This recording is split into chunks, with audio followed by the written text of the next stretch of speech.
Welcome back, ladies and gentlemen, to the ESL Pro League. It's, well, going to be a long one tonight at any rate here, as the first match kept us on the edge of our toes. There are 2 overtimes, and we now are here, of course, looking down the barrel of FaZe, going up against Astralis. We've got Dust2 on the desk now as well. Before we get to a quick shout-out to Rushy, our off-surfer. He is single, ladies. He's married to the game, but he is single, so you can hit him up on Twitter. But let's talk about it briefly. That last game, we'll wrap that up real quickly again. Dust2, you were casting that one there as well. I don't know if you heard what was said on the desk there, but it seems as if the Hellraisers, I guess, a little bit passive there towards the end, but just some really nice play from Sticko, especially. Yeah, I mean, in the end, you could see when they had the opportunity to close it out that they got really hesitant. Like, when they were just supposed to plow in the bomb site, get that one round, they would throw their utility and then just do nothing and then steer away, maybe go for a boost in middle and they again try to go to that A site and then go one by one and make it too easy. But also Dennis did multiple really nice plays there for Fnatic Teeth in that game. But then in the end, well, they made it happen. They did indeed. Well, we'll just move on from that one there, as Fnatic maybe still a question mark hanging over their head. But speaking of... Yeah, it's only been a couple of weeks, right? There's a lot of things they need to figure out. It's completely a new lineup, obviously, so you can't take too much away from it. Yeah, people forget that this isn't a team just with one player coming in. We're all like, oh, let's see how this player performs. It is 3 out of 5, I guess, is a completely new team. The whole structure, leadership, everything's changed there as well. So we're definitely interested, though, to see how they track in the next few weeks. But, I mean, another team that maybe has a question mark over their head is Astralis. Obviously, in this next game, they were at LAN on the weekend. They went over to Power LAN, a lot of Danish teams at that event, and they fell. They didn't even make it through because I think it was Heroic that cut them down through that tournament. So a bit of a disappointing performance from a team that you'd expect to take it all the way.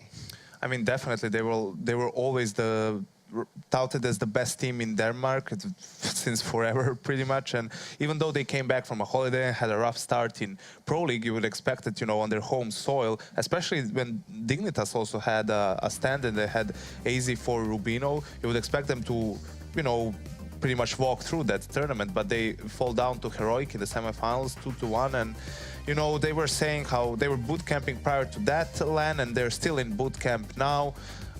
Trying to sort things out, and they're saying how they felt that they've improved before that LAN. They crashed down, so... Practice is one thing. Yeah. I've been there. In my own teams back in the day, then I remember, for example, for Cologne with NIP, we were just destroying teams, and well, when it came to the tournament, we were just not playing up to that standard. So it's a very different ballgame, obviously, from practice to actual games. Yeah, we talk about boot camping as well, and some teams almost treat it as like the magical remedy. It's going to solve all our problems here. But Dust2, I mean, in your experience, how hard is it to diagnose some of the problems that hold you back in some of these games? When you have a coach, maybe you have an analyst on your team, but you're boot camping and maybe things aren't performing and you're still not playing up to your potential. Can it be tricky to sort of find the needle in the haystack in terms of your issues? Yeah, it is sometimes. I mean, a lot of it comes to just basically individually, from individuals not committing to a situation 100%, hesitating at times when they were supposed to just plow in. So how do you really analyze that, except for the fact that, okay, next time you have the situation, you just got to kind of go for it and, take one for the team. Well, with a little bit of an introduction to where Astralis are as well. Let's talk very quickly about FaZe. Obviously, Aloe now settling in. It's a team that's received criticism of having so many star players that no one actually gets to be the star.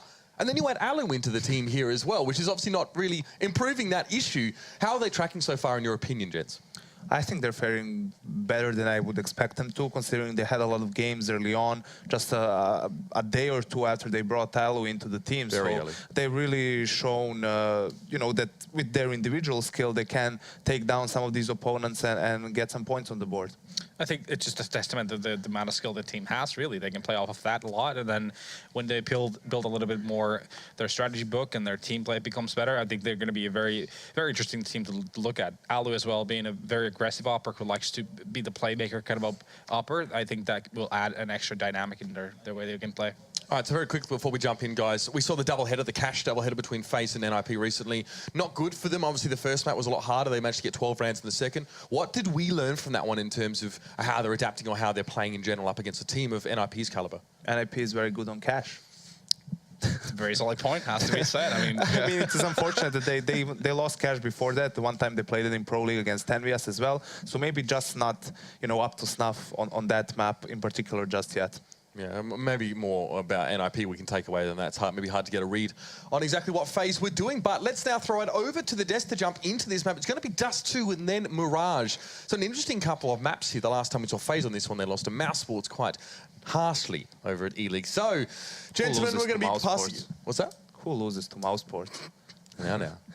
You behave yourself. All right, let's pass it over to Henry and Sadicus to take us in. Thank you very much. Yes, losing to Mouse Sports is extremely, extremely challenging. I mean, come on. They've got Nico on their team, and that guy's not very good. Loving the hat today, Matthew. Thanks. I'm Justin Timberlake. I'm bringing sexy back. That's actually what's happened is I've succumbed to the gaming life, and I've become one with the gamers. Well then, shall we talk about this one? Looks like FaZe are playing Astralis. We've turned up just in time, as we're going to be playing Dust2 here to kick things off, then Mirage. There's going to be 5 sets of armor for the CTs. We're getting straight into this one. We're a little bit behind schedule, but let's start cracking on. No aggression from the CTs as of yet, from what I can see, but there it is. Rain is looking to hunt towards middle. And it's going to be a fast play from Astralis towards long, so actually the CT's pretty far removed from the situation. It's up to Jacob as he gets the first contact from the A site. So far, so good. In terms of information, they can try and rotate back around. They were pretty good bias toward B, so they're going to have to be quite quick about this, even though they've given up long, though. It's, I would say, still favorable with Alu this far up middle. He'll pincer them in, and he's got the range game with the USP. However, he's got a problem. They're all coming back this direction. He's caught in the corner, flash around, and Kerrigan will find him. So it's one for Astralis, and just like that, FaZe's plans are foiled with an overcommitment perhaps from Alu. It seemed like the right idea, but unfortunately caught in the wrong place. This is nice. Look at Device. He's actually going towards long. His teammate's getting towards B as well. KRB holding middle. So you can see the city's trying to hunt for information here, and Jacob's doing a good job. But Device, once he gets to the A site, he's going to try and wait till he gets contact here. Then his teammates will go towards B. You can see them waiting towards that as well. That's actually pulled Kirishima out of the side as well. This is looking so good for Astralis. They can walk into an open bomb site and actually get the free plant down as well. And they actually have a ton of time. Kirishima coming back through the doors. He's not sure, but he can probably hear footsteps at the moment. There it is.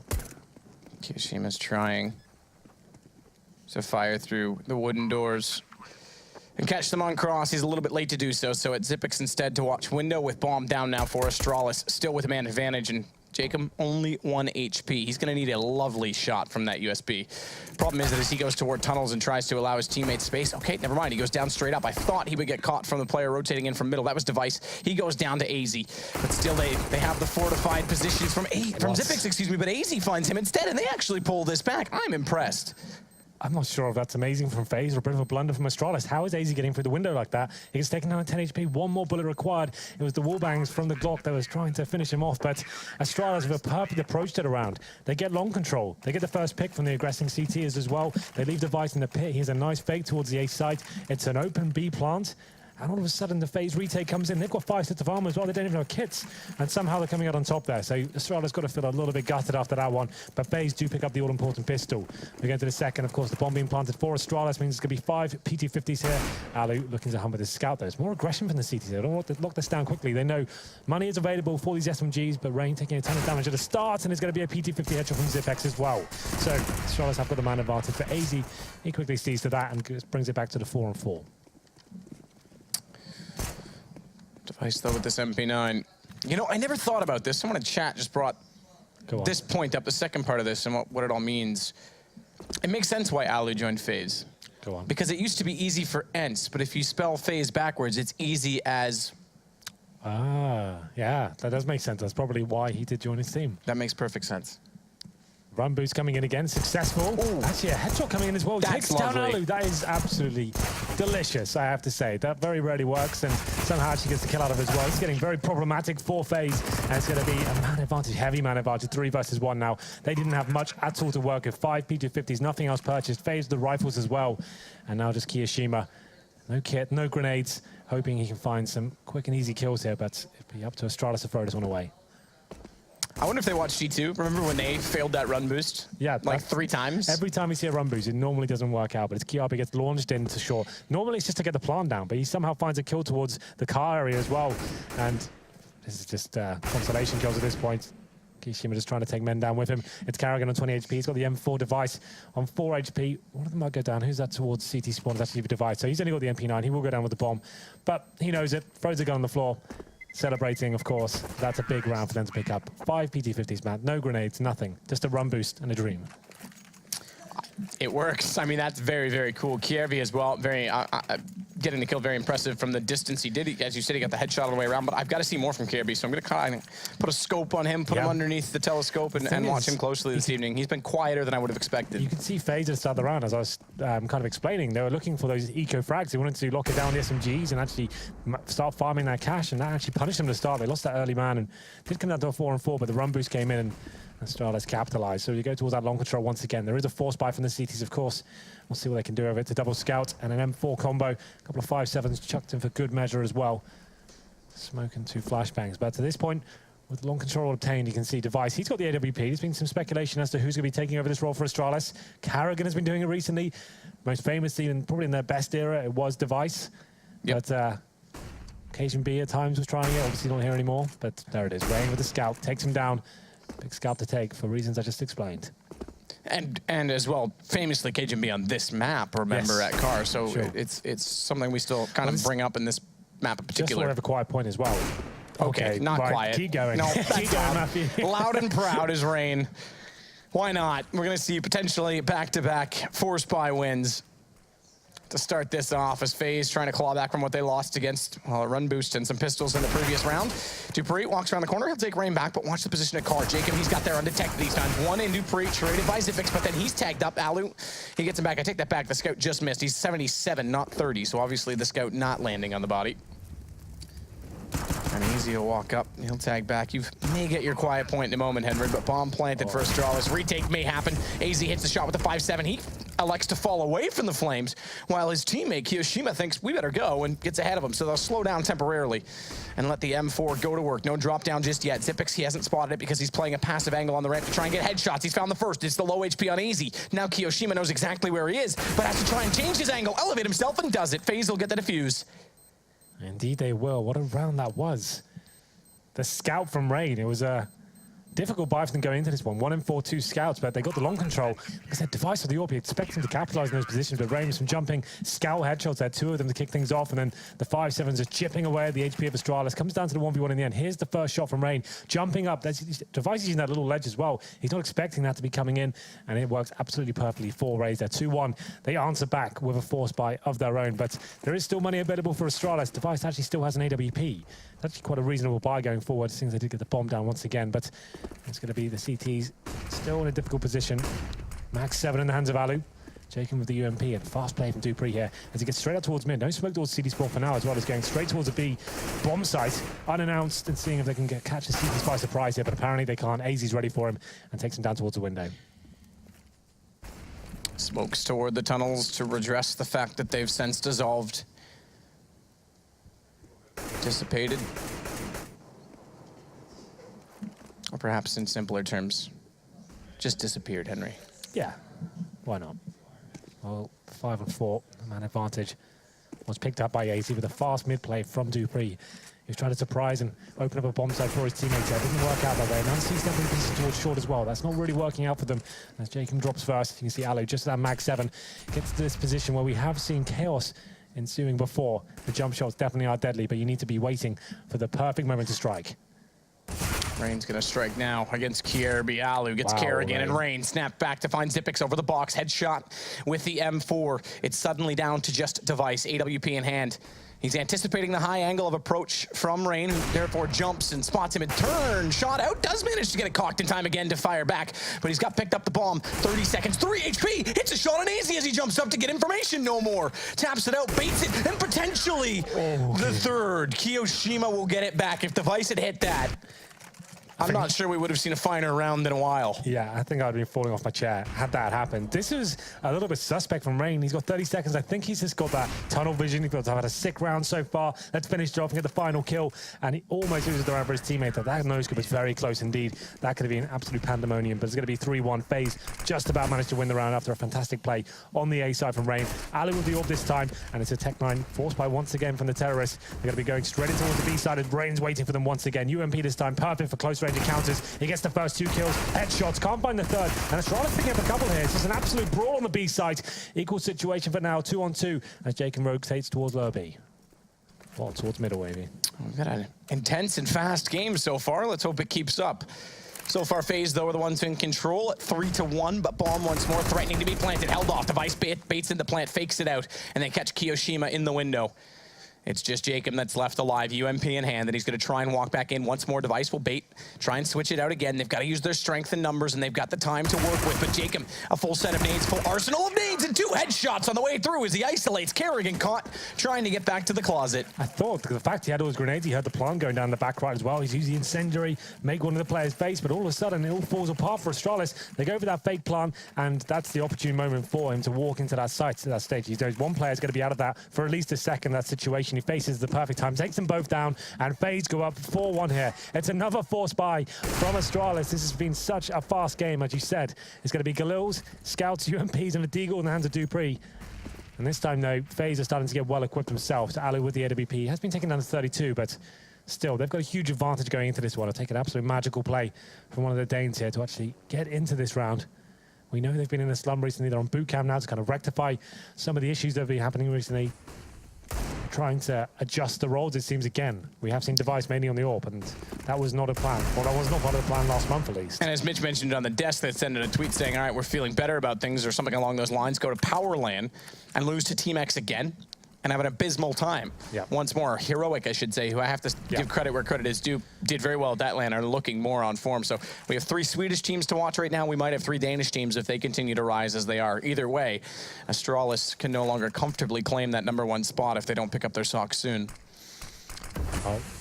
Short control has been obtained by Astralis. Smoked out for now, but they still... Well, the problem is they don't have any grenades going into this side, so they're going to have to walk in, hope for the power and numbers that works out for them. But Alu gets the first kill. He's got flashbangs in reserve as well, and doesn't land the second shot here. The bomb would plant towards short, but that's a nice one from Device. Starting to step up here. This actually starts to get a bit uncomfortable with the CTs, rotating through CT spawn. Still have the man advantage, but Astralis have got time to set up.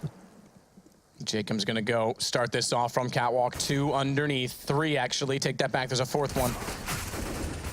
Zipix will find Rain. It's Device that turns it around, though, and Kerrigan's found a second with the AWP. AZ goes to the corner. He'll get caught by Device, and finally Astralis get round #2, and the guns are drawn. They lose 3 players in the process, a reset of 3 rounds, but they'll be able to buy this one. They need to stay slightly efficient in this, though, against the Pistols, because that's how close these rounds have been. They're already forcing on the CT side. Yeah, when will the madness stop here? It seems like everyone wants to be force buying, is trying to try that luck, as Astralis has stepped up in the last round with no grenades to the A side as well, and Alu opening things up. I thought that was a foregone conclusion, but apparently not. Astralis, like I said, even with the man disadvantage there, time to set up, and it's Dupree this time, steps up with the MP7, straight towards long by himself, and AZ finds a headshot in return. It's just trading back and forth here. For now, Astralis have got the advantage, but Rain, he's looking to find more as he gets towards the long doors. And 5-7 a CZ and Kiyoshima, the Scouts, all FaZe have to work with here. Surely Astralis can get 2 in a row. Kiyoshima will elect to rotate toward B. A Scout to try and hold off. The absolute charging Astralis. They slow temporarily to allow Device a chance to try and get a pick for them, make their job easier. And then the entourage will march toward Kio's now passive position on top of the box's backside, trying to take advantage of those scout mechanics. Zipix just watching for rotations at T-spawn. 56 seconds. They don't have to commit to this just yet, but Keo already making a little bit of contact toward Device is going to call for help in the form of Rain. They've got to try and take these gambles, these early rotations, and strengthen, solidify the defense as much as possible, being down a man. Especially in the B site, which is harder to retake, in my opinion, than A. This kill, this is what it comes down to. If Dupree can stay alive here. Oh, did I not see him? There it is. Surely get the easy kill here, but he should be taken down by the teammates coming in from a turn top of the middle. But they've actually opted towards long, so 3-on-3. Time ticking away. They haven't got the way to the site yet. And it's going to be an AQ picked up by Alu as well. And he was smart. He didn't go for that right away. Once he realized no one else was there to trade it, then he grabbed the gun. He's already made his way back to Catwalk. He'll get Molotoved by Zipix. But they haven't spotted him yet. So that's just to cover off a cross and a plant toward this site. But he can sit, be a slightly complacent, let time expire just temporarily while his teammates get in a better position. Rain already pushing back the player at long. That's Device. He misses a shot towards CT. This is going to put the 5-7 up close. He's got to go pistol versus pistol, missing the shot, and Rain's got it. It's going to now put pressure onto Zipix, the last alive in this, but he's hit Kiyoshima jumping once more. AWP in the hands of Rain. Tags him through the box, but just 83. And Xyp9x gets above once more. Another 1 versus 1. Yeah, these rounds have been absolutely nuts here, but Astralis, there it is. They managed to get 2 in a row. Definitely wasn't an easy feat there. It comes down to another 1v1, and FaZe actually had the advantage. Kiyashima trying with the jump shot there, actually exposed himself a little bit too much. Potentially could have waited for his teammate to come with the AWP and applied more pressure and had 2 targets on the screen instead of 1.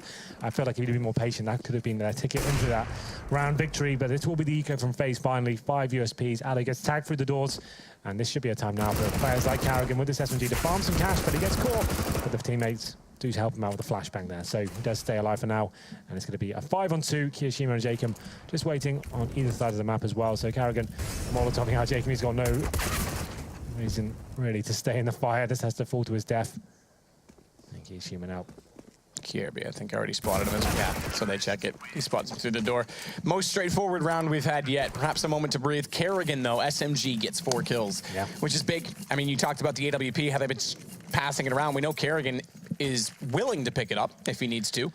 More so Device on the T side, but if anything, he builds up a bank where they can start to stabilize an economy. He could potentially buy an AWP out for Device, etc. So it was the rifles of Device. So he said recently, well, maybe a month ago, saying, "Oh, my AK feels much better. I want to be doing this role and trying to get back into it." And Karrigan will be taking over the AWP. And you can see, obviously, the results haven't been great. Then you maybe need to go back to Device, who at his best can be a world-class AWP player for sure. But it's all about the confidence, I guess, with him. And you kind of have to wonder right now.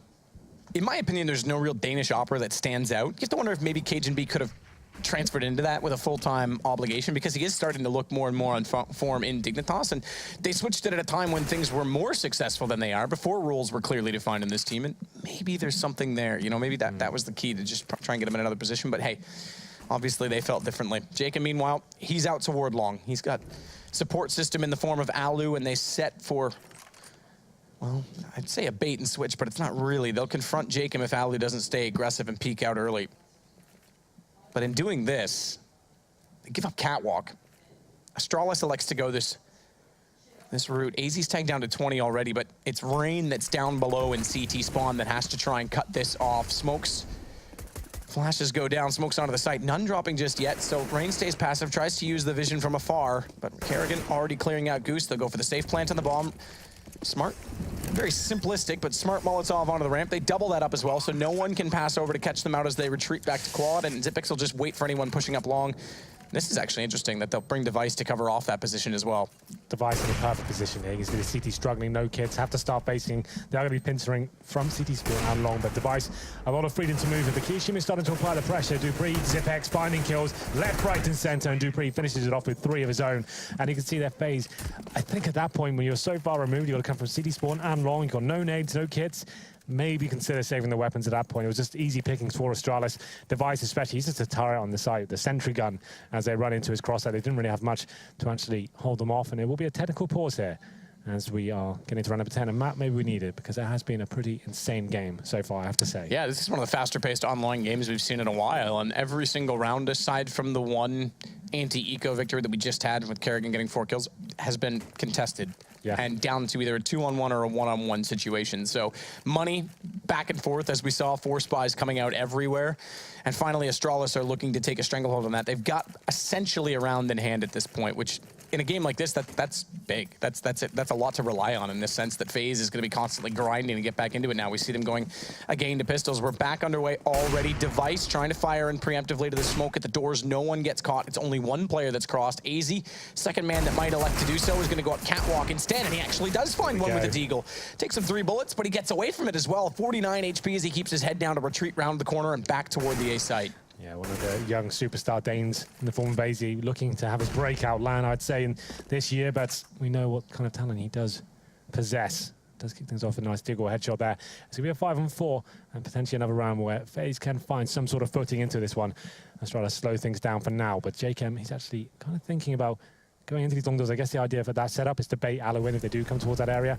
Molotov towards the close mid doors there. That's to flush out anyone who's behind the right-hand side, but Rain trying to protect themselves from the mid-split here, but it looks like a full-on B contact play, and that probably does make sense. But Kiyashima, Deagle on the platform, if he finds one and can stay alive, that gives his team enough movement to rotate in. It's not going to happen. That was probably the only opportunity they had to win this round.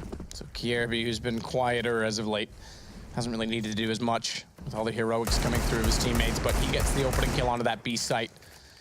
The equalizer, but with guns and smokes, Molotovs, and the like. They're easily able to control this situation over toward B. It's Dupree that'll watch the spiral staircase back toward the B tunnels, make sure no one's going to try and catch them off, pincer them in, and exit kills seem to be the name of the game right now as they set one at T-spawn as well. They can pick up one fast enough. An AK would be lovely to carry over. A flashback, they may, oh, they almost get Dupree down. And Dupree's gonna have to make a decision quickly to go out through CT because they're running low on HP and they're gonna try and get caught from middle. The rotation comes back through the tunnels and AZ's been waiting over at A for this exact moment. They're so close. Bomb's gonna take down Dupree regardless. Surely Kerrigan, 27, does he make it away? Just barely, 13 HP as they get towards CT spawn. Yeah, like I said, it was quite a nice read from Astralis there. AZ makes things interesting with that push-off short, got the one deep towards middle. And Kiyoshima in a prime position, considering they're doing a contact play towards the B tunnels. We always talk about that choke point being super tight and difficult to enter. Had he got one kill there, that's all it took. If he got one kill, that really throws a spanner in the works. He can reposition, stay alive, and wait for the rotation for his teammates there. If he goes down without a kill, it's very difficult for the CTs to actually get into that situation. They'll be smoked down, Molotovs, and like I said, it's pretty much round over that point. But we go into the next one, fast, of course, as Alu is boosted up towards short, and he will be looking for those picks towards middle. The Astralis team, though, have got towards long. They've got control of that area. Very valuable real estate on the map. Once you have that, you can leave your AWP player towards the pit area, go for a full-on A split. I think that's what they'll try and do here. You can see Device is towards that. He'll flash in, try and get to the pit here. And once he gets in, that's when you start repositioning yourself as a team. You're leaving him as the anchor. Leaves a lot of pressure towards the CTs on the A side. They have to start focusing towards short, pushing B tunnels. You're waiting for them to react and make a mistake at that point. So this is perfect for Astralis so far. Device. AWP primed and ready, focusing strictly onto that A platform. Alu, though, big missed shot. Now he's got to fall back. That gives up a little more ground on Catwalk as well, but an away boost catching off one. They get away from it, and Jacob's actually got Kerrigan as well. He was the man boosting, so that's reasonably well done. Yeah. In fact, very well done, all things considered, even though Rain goes to 3 HP. Yeah, Jacob is actually playing that cheeky position behind the car with the flame to get that one kill. Do you know that thing Kerrigan actually was famous for? Yep, you're right. The start of CSGO. It's not as effective as it was, but still chucked in every now and then. It does find a kill. But Device now locked in the pit, and his 5 CT's looking at him as well. This could be very detrimental for FaZe, but the grenade finishes him off. The fact he could have kept peeking there, and this is just crazy this round. This is absolutely nuts. Dupree in a 2 versus 1 now. It's going to be Rain on low HP as well. He'll be towards the ramp area, but the bomber's down towards long. The CTs don't have the FaZe hitters. Wind down the clock and see whether they can actually hold him off and have 2 targets instead of 1. Rain is trying to stay alive at all costs. Shot from Dupree. Rain's unable to do so. Wow, I think he's going to have to. Yeah, bombs. I mean, it was 11 seconds. Even if he gets down long, he's got to kill in order to win the round. And if he goes down after that, if it's controlled, he could lose all his money. I guess that's his thoughts because he gives this round away and he gets an AWP to carry over. Versus one, you know the CT has to face the bomb at some point. You've got the AWP. I would have taken that risk, I think. It's a shot. It's a 50-50, really. Obviously, he has the advantage. Maybe not that close, but there's definitely potential to win that round. He has to face it at some point. And a safe bet, I guess, trying to keep the money as a strong point. Well, keep the AWP because they can buy this round, but they wouldn't have had an op. To be fair as well, like they know they've got the FaZe economy low. You can see 2 UMPs here. Them having the AWP is actually a great asset to them going forward. So I guess it's just more of the conservative bet. There definitely was grounds to go for that, but yeah, he didn't want to risk losing the weapon. It was difficult for him, but that's a lovely shot from Device. Blind and through smoke. Times it to perfection. Takes down Jacob and finds the man advantage once again. But Alu replies, this game has been pretty interesting so far. No love lost between these 2 teams. There's more aggression from Alu. Gets flashed off and does manage to avoid danger there as the terrorist has to retreat. Flash. Back toward the doors, it's Kierby. Inside B tunnels, meanwhile, that's smoked off. Retreats. Groups with his team. Gets ready elsewhere. 4 versus 4, you think would favor the terrorist side, but it is Dust2. You can split up. A becomes a little more vulnerable. It's more vast space to cover off, but B is always covered with 2 players, so it's still not quite as viable in that situation. It does potentially give up mid, which they can utilize. Nice play from Kerrigan there. Baiting towards A, blinds the AWP as well, gets himself in CT spawn. He's cleared that area for his team. So now he can go up towards B by the looks of things. They'll be splitting in Zipex with the bomb and tunnels. Down to Kiyoshima. Needs to find at least 1 here. Does that successfully, but Kiabi's there to trade in return. And Astralis now have control of the B side. Kills is coming in all over the place, and Rain left in a difficult situation. That was actually a really nice play from Astralis. No smokes available. Had to be a little bit more creative. Getting Kerrigan and spawn and just holding Alu towards that A site. And he couldn't rotate easily. He knew a player would be waiting for him in return. So it was actually very well played from the Danes, and now just Rain saving the AWP. And that flash was so well placed on A as well, because Alu, not only did he not spot him going down, had no idea he was down there, because you saw how easily he was caught in the rotation. He couldn't really call numbers as well, because he even flashed off. He has to consider, do I reface here? He doesn't know they've gone CD spawn. There could be a player waiting for him on short to get the refrag as soon as he faces. So it's actually a very effective approach there from Astralis. And you can see Kirishima was aware the call was coming in, that it could be a B split, but he had so much going on. Flashes is coming over. He gets one, but as good teammates should do, as soon as your teammate goes down, you're getting the refrag straight away. You get that information, take him down. And the bomb is coming in from B tunnels as well. Completely pincered it. And it's going to be a nice round for Astralis to pick up. That's a full reset for the CTs now. So they've managed to bring an AWP into round number 13, but they can't really afford to buy around this. They could go for the force buy with 5-7s and Deagles and hope Rain can do something with the initial pick at the start, but I feel like going into the next round, they're going to need some cash for number 15. Let's see what they decide to do.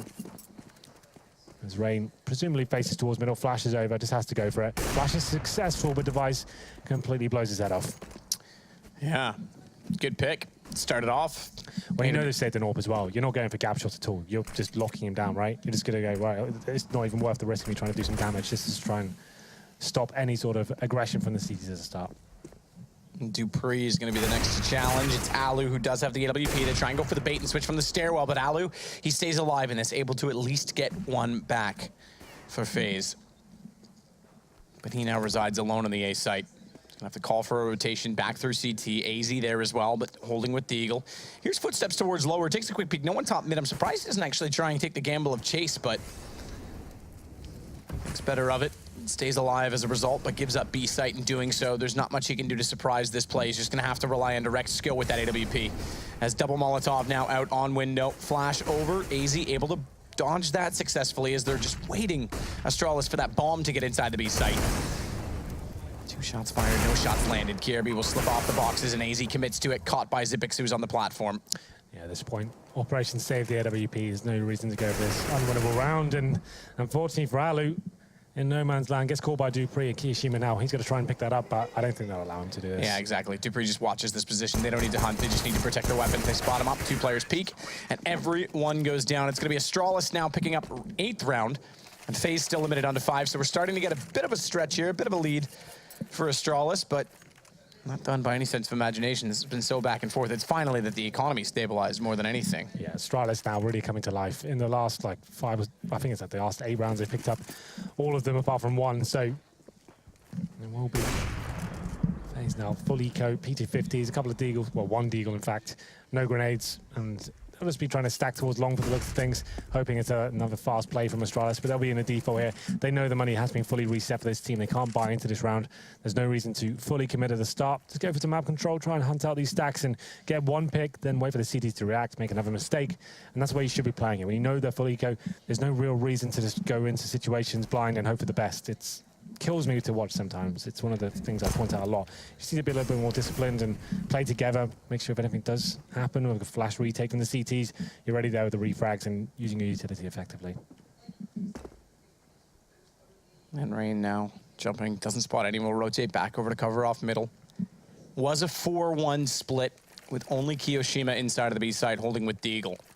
Behind barrels, I would highly imagine at this point in time as well, trying to take advantage of that crosshair placement and the added armor that the barrels do provide, but the rest of the guns, the P250s, all toward the A site. Rain's gonna have to rotate back through that CT spawn as well. So far, Molotovs have not found them on the ramp. They've cleared out the platform itself, though. That'll be encouraging, but a headshot out.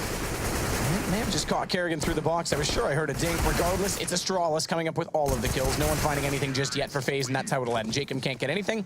9-5. Again, stretching out that lead. Now 4 rounds, almost doubling up on the total of FaZe, and they may yet do as... Oh, okay, they bring guns out, but look what they've picked up in turn on the Astralis side. There's 2 auto snipers in play. Okay. And is there 3 or 2? I think it's 2. I think it's 2 as well, and it'll be an AWP as well. So the idea of this, obviously, if you know 3, okay. Well, this just does a ton of damage through the door. They haven't got a kill just yet, but there it is. Headshot. It's going to be Xyp9x picking it up, takes down Kirishima. You know, he's talked about this in overtime and stuff like this. Could be a viable option, but that's a great start to go to that B side as well. It's up to AZ. He was tagged at the start as well. Alu trying to retake it. Hits a successful shot, though. 4 versus 3. He knows he has to do a bit more work. He can't allow him to stay alive, and he does it. What an effective play from him. It was aggressive, it was audacious, but he comes out on top and manages to at least buy something in this round. Top mid, though, Device. Oh, backpack spotted of Rain. Can't fire at that alone. He's going to look for Jacob instead. Just sees him, watches him, catches him going through the door. The late lurk is going to give them the man advantage. And now they can't comfortably push directly into the B site because they have to consider Device's position back over toward it. Alu just missing the shot. That's the invitation potentially to start working in toward B, though. Xyp9x goes alone. They do not want to bring the bomb entirely to that position. And Xyp9x, he wins the duel. That's all a distraction. They want to get the bomb back over to A. They know it's clear. Device has that information. Yeah. But more importantly, Xyp9x hasn't only kept them there, he gets the kill, Device gets one onto Rain. It starts off with the auto sniper by an Astralis. It's the economy that they took advantage of to get them in this position. 10-5 at half. That has to be one of the most intense halves of CS we've had for Pro League, I would say, so far. You can see the stars so back and forth, all the force spikes coming in, nothing really separating them. It was FaZe that took that early lead. They went up 4-1, then all of a sudden, Astralis starts applying the pressure, and they look like they're actually very formidable right now. Maybe the boot camp is working out for them. Can they keep it up, though? Can they win this first map? We'll find out. We'll have a quick break. I'm taking it all anyway. Just going to get better, I think.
FaZe and Astralis.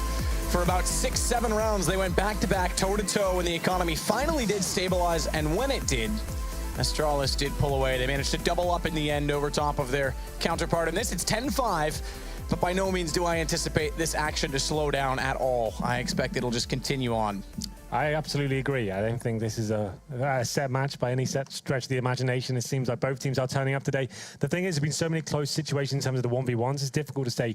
Astralis, yeah, they've got the 10-5 lead, but that could easily gone either way. So many 1v1s, so many 2v1s that FaZe had an opportunity to actually pick up there. But the pistol going to be very influential, I feel like, going into this second half. It is Dust2. Anything can happen. 5 sets of armor, same by FaZe had in the first half as well. So that means you have no kits, you have no smokes to the retake, no flashbangs. Normally means you have to go a little bit more aggressive. Boosting up towards short is the go-to strategy, but seems to be coming out of current meta. It seems like teams are focusing more towards long. That's exactly what Astralis will be doing here. 3 players towards that position, in fact. Seeing as that's quite a heavy commitment, they might want to fall back in that sort of stance, but we'll see what they bring to the table, as it looks like FaZe heading towards short for now. They've got the smoke and flashes as well. They could do the smoke in front of the catwalk and actually try and force their way up towards short and get that short plan down. It'll be very difficult with the CTs doing anything about that. Okay, well, they've pushed away short. They've actually taken the vision from the CTs. The bombs in actually T-spawn outside Bs for now. So this will be some sort of B split coming in. Smoke and CT spawn flashes go through, and they've got the PT-50 in the hands of Shima to give them a bit more long-range advantage here. But Kiabi, he's ready and gets the first set on Jacob as well. And another one as well over top of the smoke from Xyp9x. Astralis seemingly hitting every shot on these pistol rounds. They Didn't win the first one. It came back to FaZe on a retake. This time, it's the CTs. Well, again, the CTs, but this time Astralis that pick it up as they walk back in quite quickly and find the final kill on Arraign. Immediately, they go on to rifles as well. Not messing around on Dust2. We know it's a longer map. Again, more vast space, specifically on the A site. So the SMGs maybe not quite as viable. What's Zipic's going to do in this? Okay, there's the M4 as well for him. So there's the force buy from FaZe here. No bomb plan going in, so it's a natural stance to go into round number 2. It's going to be a scout in the hands of Rain. We knew how deadly he was for that in the CT half, but you can see Astralis. They're preparing themselves for this buy. They've actually got 5 rifles themselves. They've got 3 FAMASs, 2 M4s. Does mean they're lacking in terms of the grenades to hold them off, but Jacob, he's kind of AFK in spawn. What's going on here? Has he got a technical issue? Disconnected, okay. apparently. All right, so we'd actually probably replay this round, I would imagine. Would you imagine? Imagine that. I could imagine that. I could see that being a possibility. Imagine all the people. Did you know that John Lennon's killer was denied parole for the 9th time? We had a conversation with someone recently. Who was it? It definitely wasn't me, because I was not part of this conversation. I can't remember who it was. It was very recent. 36 years in prison. Yeah. Makes sense. So they'll restore this round and get back into it. Nothing had happened, so that's fair game. It's all tickety-boo.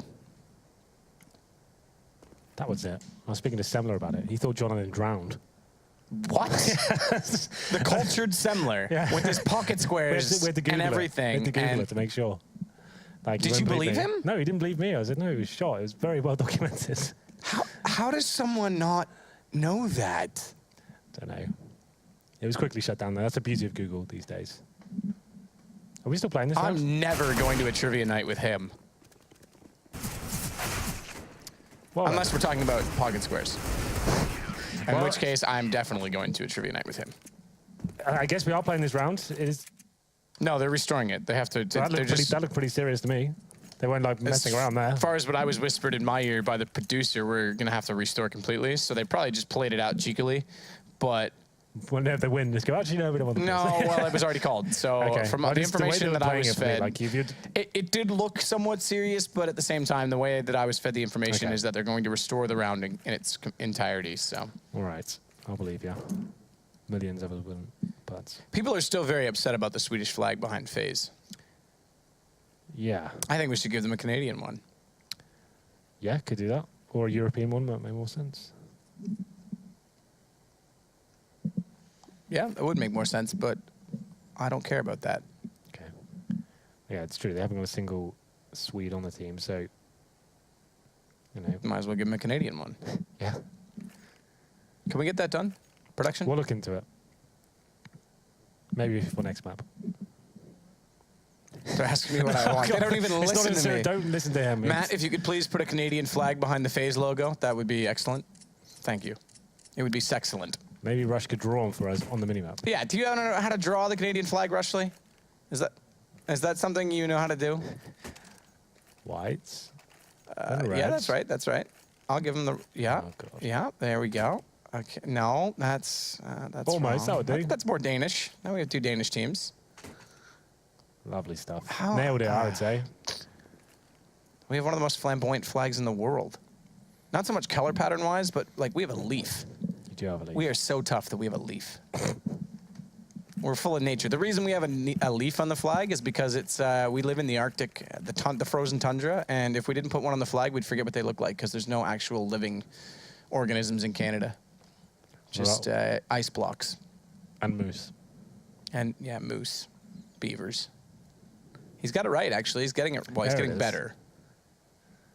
Now, for the final piece, the cherry on top, the leaf in the middle. Well, if you are just joining us, wondering what the hell's going on, we are losing our minds, but at the same time, this is a hell of a game going on right now. It was a 10-5 first half in favor of Astralis. Could have gone either way. It was a real brawl, real fast CS, and just came down to those individual clutches and really intense moments as well.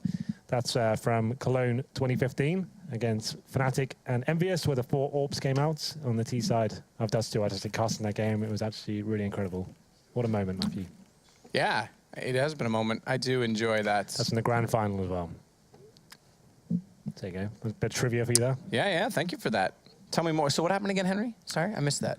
There was 4 AWPs for the terrorists. Oh, so yeah, Fnatic. Yeah, that's And right. they gapped 2 people as they ran across. Ah, that's right. That's right.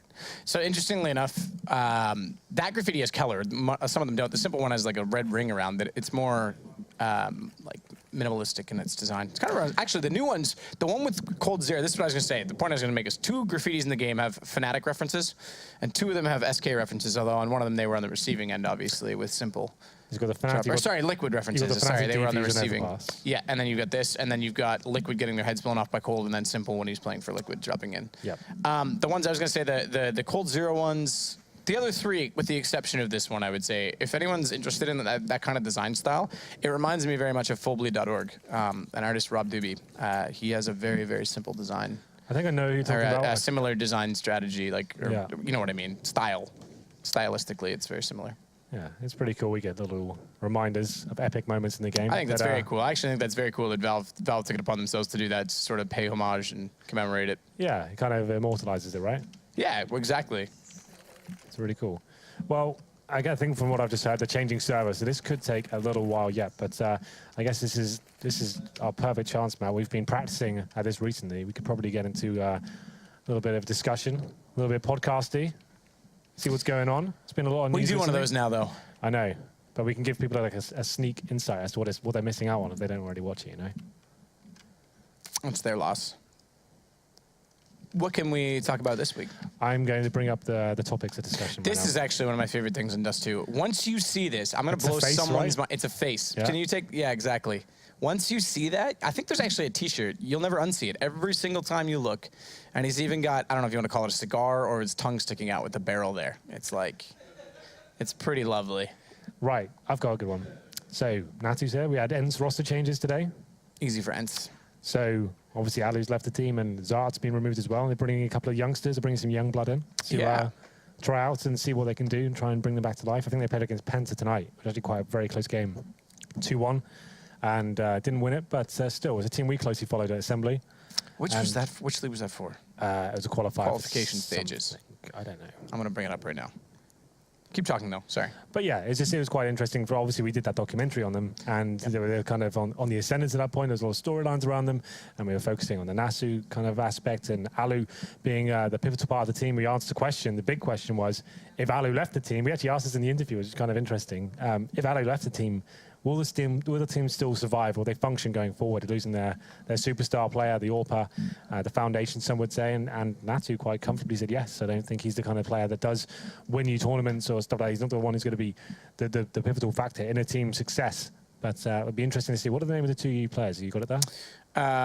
It's right here. It's they don't even have pictures yet. Arvid and this one Aleskib. I'm not sure. Aleskib.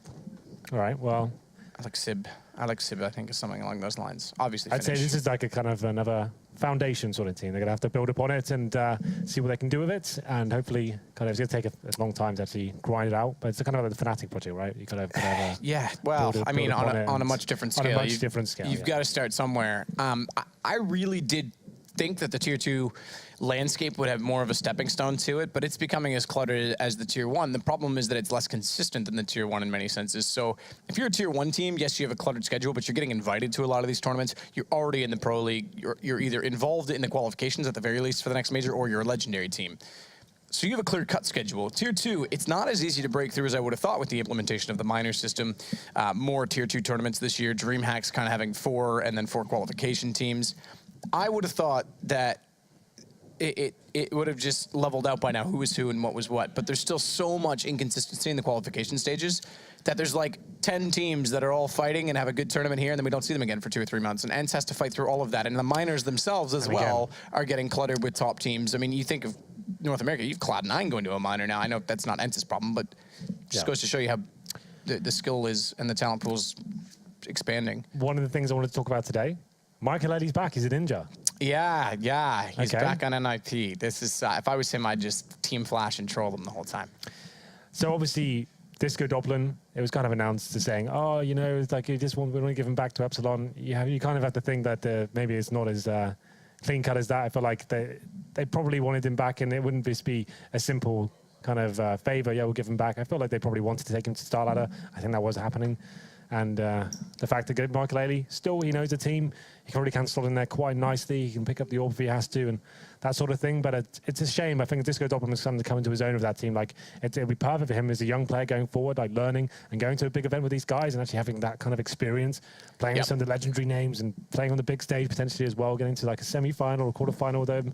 And that would have been really cool. I would have loved to have seen it. I very much think Dust2 is an incredible talent. I think Draken on the Epsilon team is as well. Hopefully they can start to form consistency as well and continue to rise up the ladders. They just lost their in-game leader in Zelos. So where did they go from here? That's why it kind of seemed like that team was starting to fall apart. Well, that was the first kind of sign, right? Okay, Dust2's playing with NIP, and during that stint where they said, okay, we're still going to play with them, we're still a team, they lose their in-game leader. Well, this is the thing as well. I thought that was the first writing on the wall. In my head, I was just like, okay, well, Michael we know he's building a new team. Is he like taking Zelos and he's going to start building around him and Palf's available? We've got this kind of that's true. Palf's there, I thought maybe that kind of makes sense. And now Michael joined back the NIP now, or standing in. That kind of blows that all out the water. I guess it makes sense. He probably is a free agent by now. His FaZe contract probably has expired. That's not April, right? So that's almost 6 months ago. As far as I know, I thought I heard from someone that his contract basically got paid out for the final month, and that was it.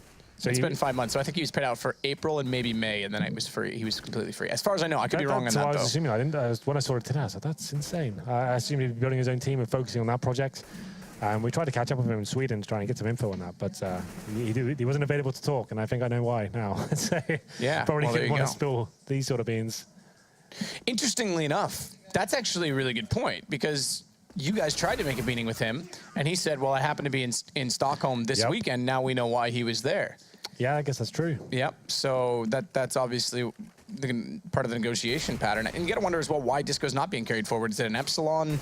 I assume it's something like that, right? Yeah, someone stepping in and basically. Well, I guess like if you're going to start taking some of the lands and stuff like that, then all of a sudden you're taking their talent to an event and using him to win money, essentially, right? And then they're probably saying, well, why should we just give you that for free? You'd have to start paying for this at some point.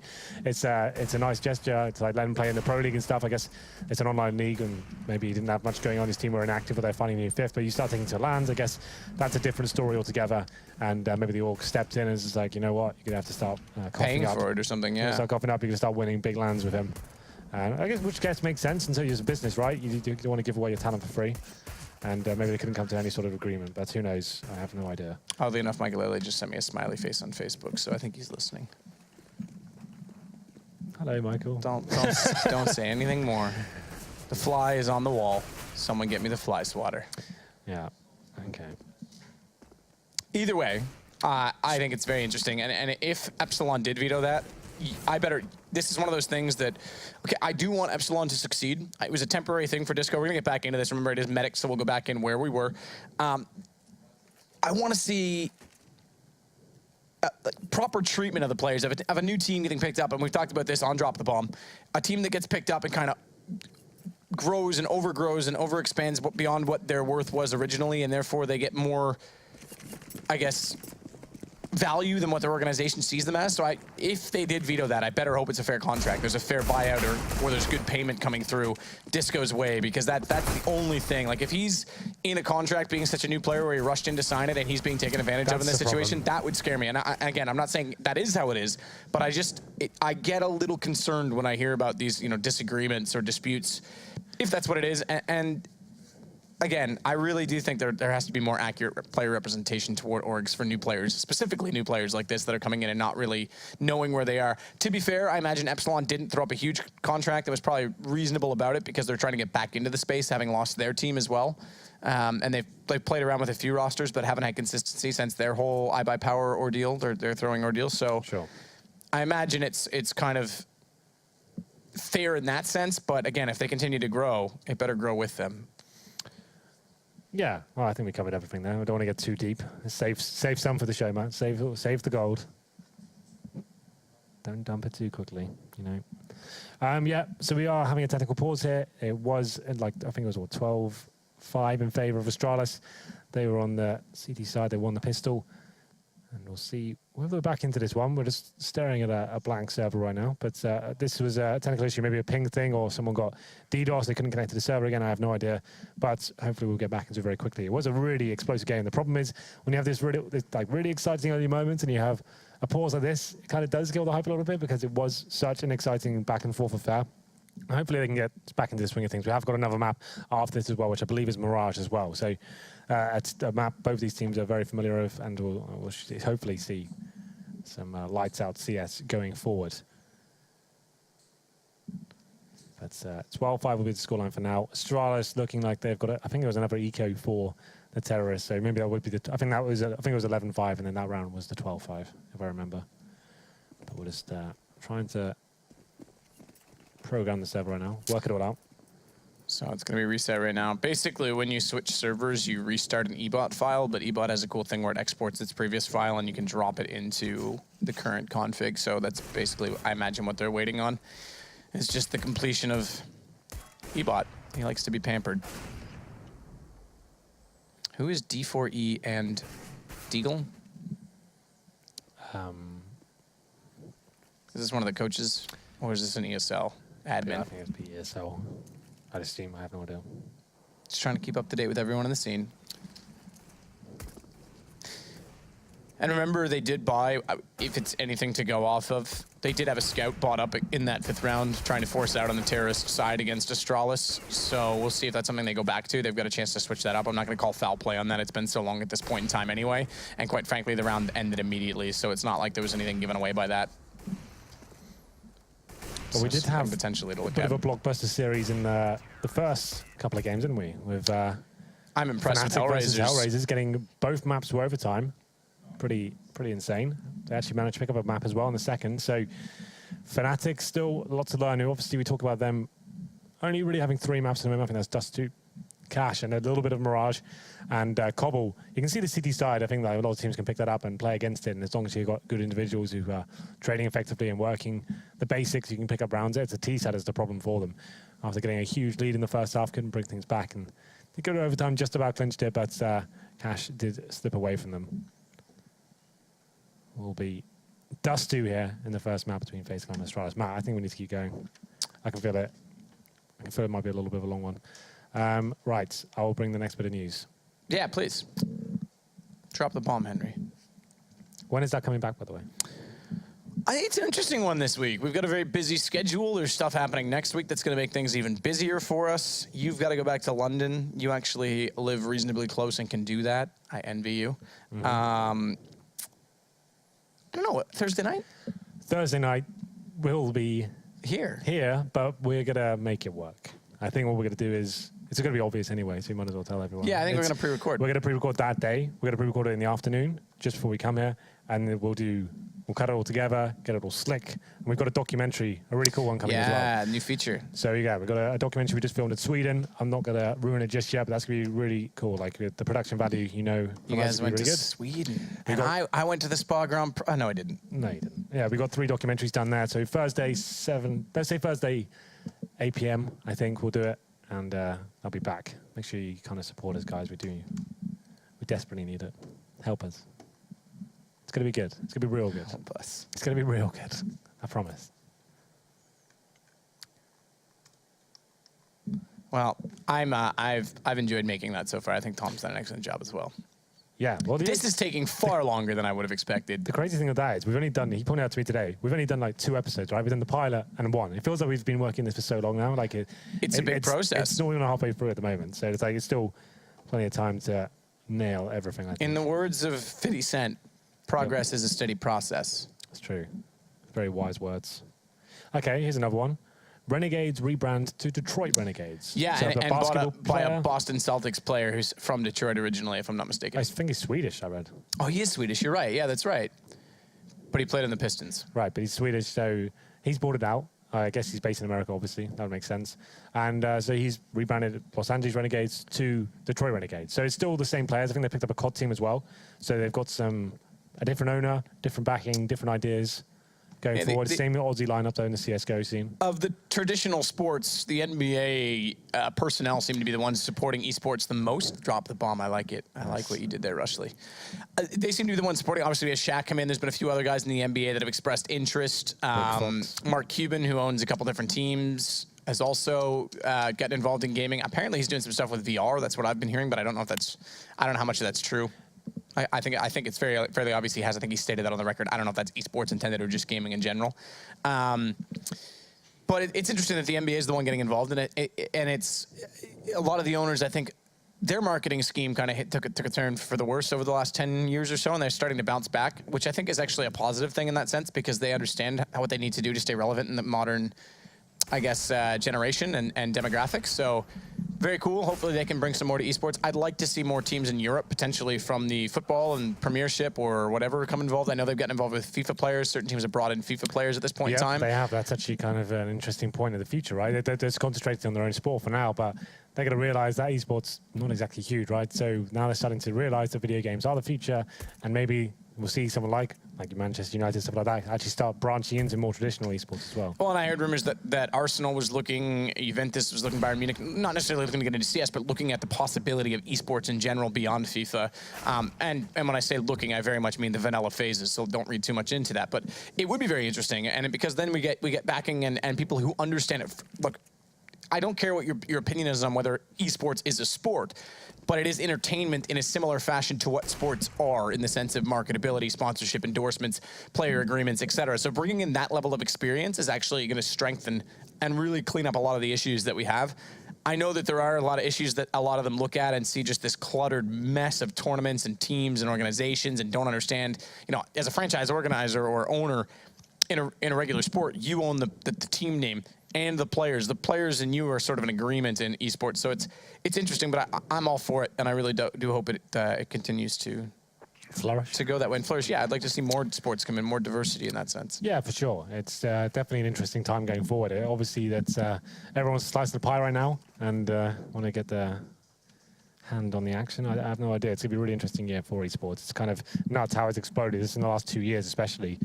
And I'm sure it's going to be a very bright future for us going forward. But I think I just got the message in my ear. I think we've got, was that 1 minute? Maybe not. I heard one. Maybe not 1 hour. Maybe it's 1 minute. I heard 1 minute, so it should, yeah. Right. That's probably GoTV just kicking itself back up and registering in the data again. Right then. Right, Matt. Do we think that FaZe can bounce back from this after losing the pistol? They've definitely, the problem is, in skill right now, I think this game has been 50-50. I think each team is firing extremely well. They've both shown skill throughout, but it's the economy that's really haunted FaZe. As soon as they lost it in the first half, they fell behind, and they've already gotten behind by losing the pistol in this second one. So they're going to have to basically be very efficient in these next 2 or 3 rounds. I'd say the next 2 after this one that we're going to reset, because again, they don't have guns when we go into this reset. They're still after essentially the 3-round spread of losing early on. And no bomb plants for them either. It's true. And losing the pistol certainly is going to be pretty devastating going forward. But, it's T-side, Dust2, anything really can happen. And will happen, as we've seen. This is a long minute, I have to say, but I'm believing. He's going to kick in any second. You can see Robban there, obviously affected by the coaching kind of situation recently with Val. We discussed this heavily last week. It's going to be him. He was brought into the team to bring them some structure and actually give them an in-game leader who was before in the hands of Rain, and you could see it was affecting his play heavily. He wasn't the same player we were expecting of him, and Robban was brought in, and it'll be interesting to see how he actually pick up calling again. I guess it will be Rain once more, but I think it's going to have to be, yeah. I'm not sure who else is capable of that. You've obviously got Alu, doesn't really seem the calling type. Kiyashima, probably same sentiment. Jacob, I'm not too sure. Maybe he could. He seems like a confident guy. I've never known him to be an in-game leader, though. Yeah. I don't know. I'm curious to see. ESL 1 New York is going to be the first time we see that rule set in place at Atlanta. I'm curious to see how it actually plays out. What was great for, I have to say, Carrigan in this scenario, he was kind of one of the players rumoured to be potentially leaving Astralis at one point, but then this comes in and his value goes up tenfold, right? Considering they need an in-game leader who's in the game and actually can control the team and actually realize, okay, well, I actually need this guy to stay. Well, interestingly enough, Zeus also just left Navi, although, look, I think there was some other issues with him leading that team anyway. I think he was quite frustrated and vice versa in that situation. But you look at the Fnatic swap. Pronax, man. Yeah. Thank you very much for the chess pieces.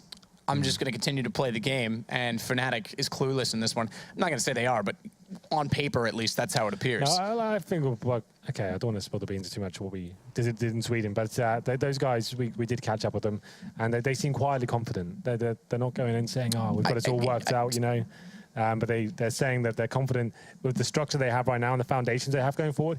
I feel like I would say objectively they definitely came out worse than Godsend have, but they're confident in the skills that they have. They have got the experience there, and players like Wenton know it's going to be a difficult challenge to rise to the occasion of being an in-game leader, but I'm sure that he's got the full backing of his team to actually try and make that happen. Yeah, and like I say, and apparently live for real in 1 minute this time. So last Not a time was fake for 1 minute. pretend. Yeah. I think that, like I say, it was on paper, I would say that I agree the Pronax and Godsend came out better, but I think you're kind of right. I think Fnatic's onto something. They've got a dynamic duo. They've got Twist on the AWP, finally into a situation and perhaps where he can flourish a little bit on a top team finally as well. We know he's kind of avoided those for friendships, but he is kind of friends with Dennis and Olaf from LGB days as well. So I think that they can develop quite quickly. And as I mentioned on the desk earlier, one of the players that I kind of focus on in that aspect is Lekro. I think he can really be the sort of the hidden gem or the diamond among the rough, whatever you want to call it, in that trade. And you kind of like, if you look at sports, you always look at, you know, trades that happen. You look at Joe Thornton going to San Jose in the NHL. I know this is very loose for some people as we get back into this, but you look at who solidifies that. So it was a 3-for-1. Scott Thornton and Brad Stewart and somebody else were involved in it. I can't remember, Marco Sturm maybe. And Brad Stewart for me was like, everyone was like, oh, that's such a one-sided deal. But Brad Stewart was like a very cornerstone defenseman that helped solidify what they needed. And I think Lekro brings something of what they need to Fnatic in a young player that can kind of develop into a loose role and more of an entry role as well. We're back. We're going into it. Are we though? It says 0-0. I'm going to be fine with it. I'm just going to say it's... It may do the EBOT update where post-round that actually fixes the score. So I think this is definitely live with the smokes out. Well, it's a slightly different buy from Astralis. They had 5 rifles before. Then they got a little P90 chucked in there. It's going to be Carrigan wielding their weapon for now, but it's going to be the same buy for FaZe. They have force brought into this. Alu not going to be getting the armor. Of course, it's the AWP to be down to Rain. We had an incredible scout performance on the CT side, looking to get that first pick as he edges up towards short. No one actually going to be waiting for him. It's a much more defensive setup here from the CT's device. He's got the M4. This is in the off angle towards Carl, looking to get 1 kill before his teammates can back him up. Zipex in CT as well, but Rain gets an opportunity to find that first shot there. Rain's going to shuffle over as well, tries to find the shot on the ramp. Can't do it with the scout. It'll allow AZ to get forward instead as he's got the Tech 9 to try and do the damage. And damage he'll do. Device down to 6 HP. Tries to go for the repeat behind the box. He's got to sit complacently, wait for his teammates to rotate. If he goes down early enough, it's an M4 grabbed and a man advantage in the post plant for FaZe. They've got that man advantage regardless. They may not have grabbed the M4, but they found the 2 rotating players in Dupree and Kerrigan. And Device with 6. Has to try and clutch this back. Can't do it. So FaZe will pick up a round. You asked if they could get back into this, if they could get momentum. That's one way. They just steal it directly away from Astralis. Yeah, Astralis, very defensive setup there. It was actually giving opportunity for FaZe to get up towards short, and they started hitting those shots with the Tech 9s and Device. He could have been the last boss there, but unfortunately for him, he gets taken down to 5 HP. He has to wait for rotations, gets 1 kill, but it wasn't enough. He had to keep hiding. He had to be so passive, trying to stay alive for as long as possible. Doesn't work out, and you're absolutely right. FaZe get right back into this game. It will be 5 deagles, though, for Astralis in round number 2, I don't think, but it doesn't matter either way. It's going to be Ali picking up the first kill for the Terrorists. Zipex does find a deagle headshot in return as well, so still a 4-on-4, but no weapons obtained for the Danes just yet. As it will be a defensive setup for FaZe. I guess at that point, they just had one player of a decent spawn towards long, wanted to go work out whether there was any attention toward the area, maybe a stack coming in. The 1-for-1, obviously with the firepower as well. FaZe in a great position going forward. Really focusing towards middle. Zipex spots him, but can't land the shot. Alu and Keo working together to take over Catwalk, and I mentioned them. There's 2 other names you could throw into that. Rain and AZ on that party as well. Device Deagle this time, trying to hold from the same position he did, or rather failed to do so with the M4 from. He's going to try and catch them off at quad. He's already missed the opportunity to catch them as soon as they walked out. Flashes prevented him from doing so, and Rain's got the kill onto him just through the edge of the little lip on the platform. And another bomb plant goes in place for FaZe. It's going to be Dupree and Zipex. They'll sit back with the Deagles and just try and find some exits, potentially pick up whatever rifles they can get. AK or M4 are the options available to them, but it's going to be another round for FaZe. We mentioned skill as well. It's been on par, I think, or equal to that of Astralis, despite the money not being so. So this could equalize this half. I think they could really dig themselves back out of this hole yet. There's still a long ways to go for Astralis on the CT side. Absolutely. And they're going to be fully next round for sure. And FaZe keeping 4 players alive, starting to swell their bank accounts as well. Bomb goes down. Simple round for them going forward. Everyone going to be staying alive as they fall back towards the long pit. CT save a couple of Deagles, but there's no real reason for the FaZe to even actually start hunting there. It's not really justified. If they lose a rifle, that's a reinvestment they need. It's going to cost them upwards of $4,000. And just keeping their rifles a lot more valuable. Astralis can't do much for 2 deagles. The rest of their players will be on PT50s or maybe even default pistols as well. Be interesting to see, Matt. This is what I want to see on the Astralis CT side. We know they're at a boot camp right now. They're adjusting everything. They're probably addressing the roles again, which seems to be the story of every single event they go to. But I want to see who's walking on the CT side. You kind of speculated that sometimes it's maybe Carrigan, and that could be the case going forward. I kind of think that Device probably has been thrown back onto that role. To be fair, I mentioned Carrigan can do it and has done it in the past. Traditionally, when it was the 3-chord op, but I do kind of sounds weird to say 3-chord, Kirby tries to sneak up and catch them off, can't land the shots, and against the armor, the USP is not really effective. Doesn't hit a headshot either, so it makes it a little bit more difficult. Does get him down to 36, but Kerrigan and Cajun B were the CT-sided operators. They'd pick depending on map and positioning, spawn point, etc. on CT side, and Device was T side. So you are right, Device is primarily the T-sided op for them.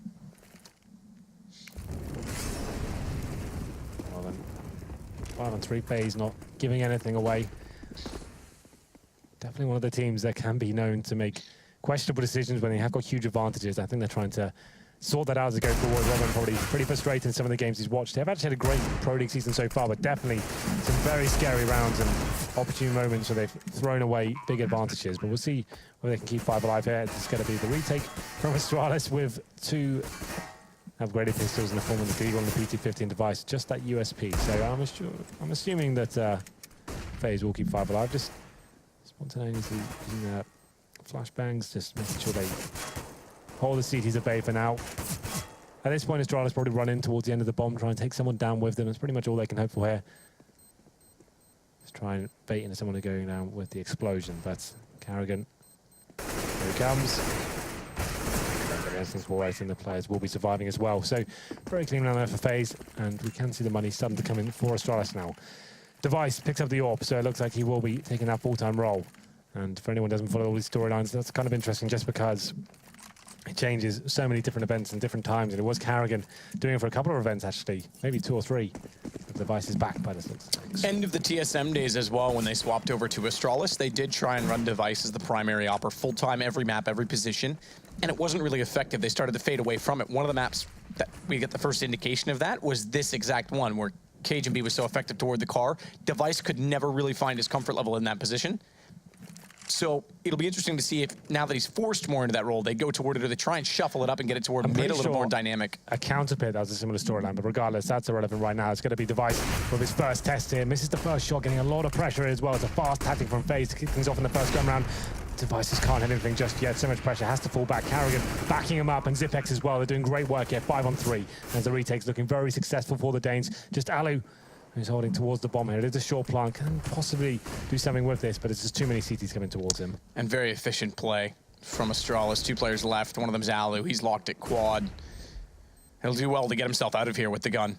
He's obviously not going to pick up the round at this point. They would have had to have a miracle crossfire double kill setup to do so, but they'll get the defuse, and they'll lose the AK in the process with everyone there so quickly from Astralis. And yeah, I mean, just back to that point, I'd be curious to see if Device doesn't try and just take matters into his own hands and get a little bit more dynamic in that sense, or if they just try and run that same. Obviously, that round we saw him on the ramp, they did try and do the same thing. So.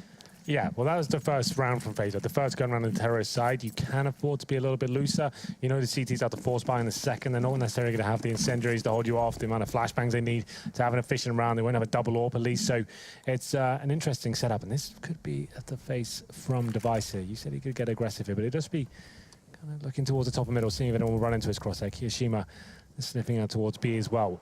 Doesn't find anything just yet. It's just a full passive default from FaZe. Don't want to be committing too much here. Kiyoshima will be holding that area, and actually Ali, there it is. He wins your battle. So a couple of missed shots from Device in the first round, and now he gets taken down by Ali to kick things off in the second gun round. So that will affect his confidence going forward. We'll see whether his teammates can pick it up for him. 12-8. Astralis do have the lead here, but in this round, FaZe definitely got the huge advantage. Kerrigan just using whatever slight bit of vision inside of those mid doors he can, while trying to stay safe and not overcommitting to it. So CT side bias, looks through toward the tunnels, doesn't spot anyone in a timely fashion, and elects to rotate back over toward the A side, support Zipex instead, but in doing so, he's going to arrive and be alone again. A nice shot from Kiyoshima as well, as Rain and Kiyo each find headshots from the AK-47s. Down long they'll go. Smoke out towards CT, flash to follow it up, and anyone peeking temporarily blind to allow the cross of the bomb in the hands of Kiyoshima. play it for long. They've already established that presence with an AWP.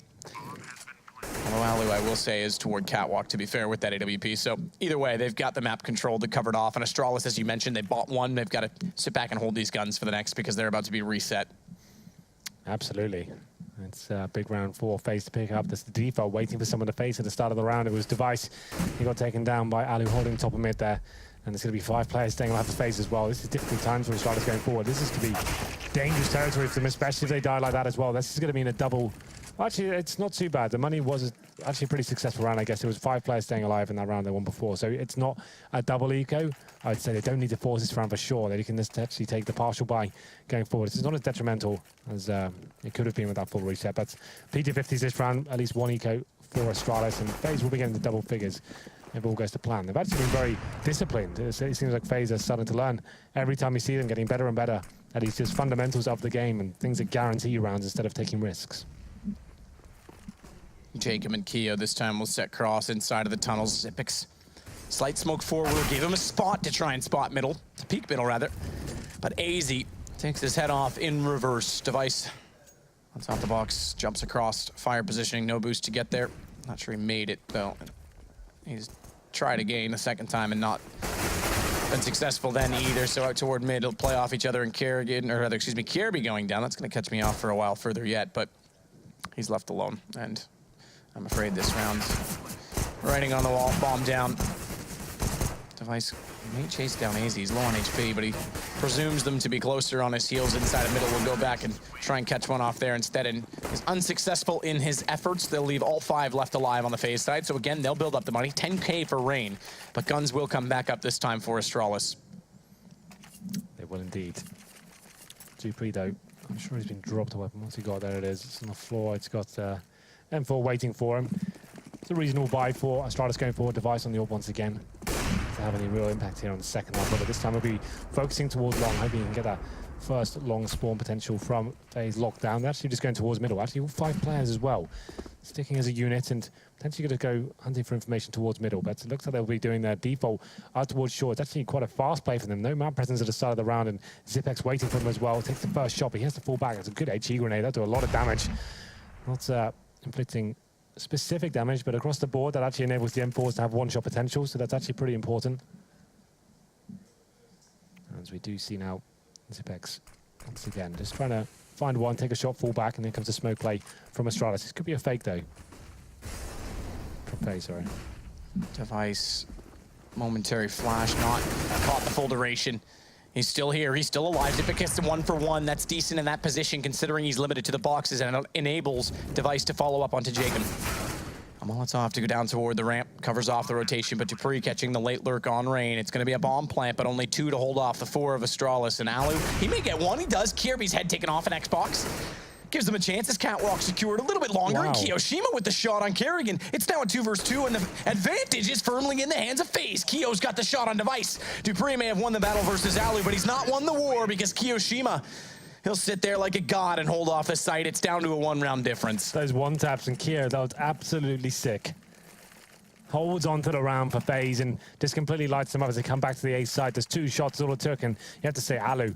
Pretty godlike shot from him as well towards short. That's an incredibly hard angle to take. Even with an AK, you struggle to hit the CTs jumping up on that one. And he just nails it with the AWP as well. And Astralis, another eco here. FaZe closing the gap. 12-11 now. It will be another eco for Astralis. Fast play from Alu as he goes up towards long. Using the Mac 10 at range. Takes down Kerrigan. Kiyoshima backing him up as well. This should be round over as Alu finds his second. 5-on-2 now. Dupree and Kiabi waiting towards CT spawn. Going to be absolutely lit up here as it's the final player to get Kiabi. Does find 1 kill with the PT50, but that's about it. 12-12. We're asking ourselves at the end of the first half, would it continue to be the impressive game it was in the first? And the answer is yes. It certainly is. Round number 9. Still anyone's game here, and Astralis will be buying into this round, but they haven't got the AWP in the hands of Device this time. 5 rifles. They have got the utility to work with, not as much as I'd like. No incendiaries. Can be a bit of a problem on the retakes, but they have got kits. But Alu through the door. Was that actually a full-on gap shot? That wasn't... Just straight up. There wasn't No wall, nothing. No wall bang, nothing. That was can be done. It takes insane reactions and a bit of luck, and Ali managed to get that first kill. Contact play towards B. Kiabi, what are you made of? As they do start to come towards the side. Well, if he's made of anything, it's got to be heroism because it's down already. Kierby and Zipix tries to get Rain, does successfully catch him before he can get in behind the cover of the box on the platform. But look at AZ, late lurk out middle, no one dropping down from CT, and that's a gift. Thank you very much, Zipix. To save now, boys. As Carrigan and Device have no footing into this round whatsoever. They have to hold back and see one towards long doors, one on the A site, and just comes down to a simple play. That's the mid-round call. As soon as you get that first pick, you know the CTs are weak on money anyway. They were forced, they lost bonus, they kind of forced stuff around before, so get towards, as soon as Ali gets that pick for the doors, let's just walk in. They're not going to have the rope to hold us off, that's for sure. If we get that kill, even if we trade 1 for 1, he spotted how many crossed, that's round over. He doesn't even get one. And AZ with the late flank, as you said, coming out towards the mid doors, it secures the round. Zipek's the only one to find a kill here, and Device and Carrigan holding on for dear life here. They know how important this round is, but just to save weapons, there will be a maximum loss bonus next round, so if we can save 2, there's potential to buy, but now it's just going to be Carrigan as AZ rips the head off Device. Carrigan will be living to see another day, but there it is. The max loss bonus has been attained now, $3,400.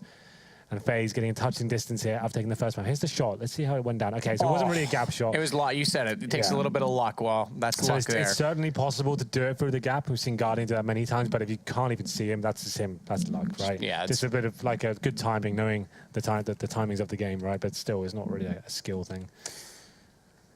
So, as we mentioned, Astralis and FaZe have been a heads-up brawl, I would say, dead level in terms of skill so far in this game. Maybe Kiyoshima going a little bit beyond that in that 1 versus 3, or I guess 2 versus 4, if you will, with Ali being kind of loosely involved in it.